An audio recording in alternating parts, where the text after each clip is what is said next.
nga ba kikita dito sa Facebook? Una guys, kailangan naka-turn on ang inyong professional mode sa inyong Facebook profile or gamit nyo ay Facebook page para kikita po kayo dito sa Facebook. For stars po na tool, ang criteria is kailangan nakatira kayo sa isang eligible na country and you have at least 500 followers for 30 consecutive days. And para po sa in-stream ads na tool, para ma-unlock po ito, kailangan meron kang at least 5,000 followers and a minimum of 60,000 minutes viewed of on-demand videos or live. And nakatira ka in an eligible country and you have shared 5 or more eligible videos or gone live 5 or more times in the last 30 days. Yun po sa in-stream ads. And para po sa ads on Reels, hindi nyo po makikita sa monetization tools but meron po yung requirement. Isa po sa requirement sa ads on Reels is dapat high quality ang content mo na ipapublish mo or ipopost mo. Pag sinabi po natin na high quality content, ito po ay engaging, interesting, or informative.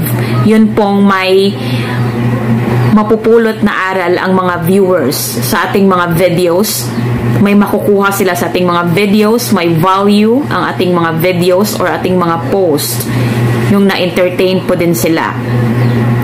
And kailangan original po ang mga videos or post po natin. And kailangan din na 18 years old above.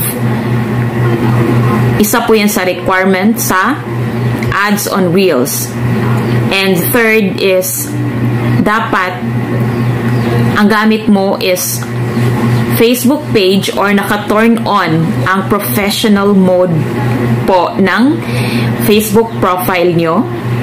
And kailangan nakapasa po kayo or nananatili kayong sumunod sa mga palisiya sa Facebook, sa partner monetization policies, content monetization policies, and community guidelines.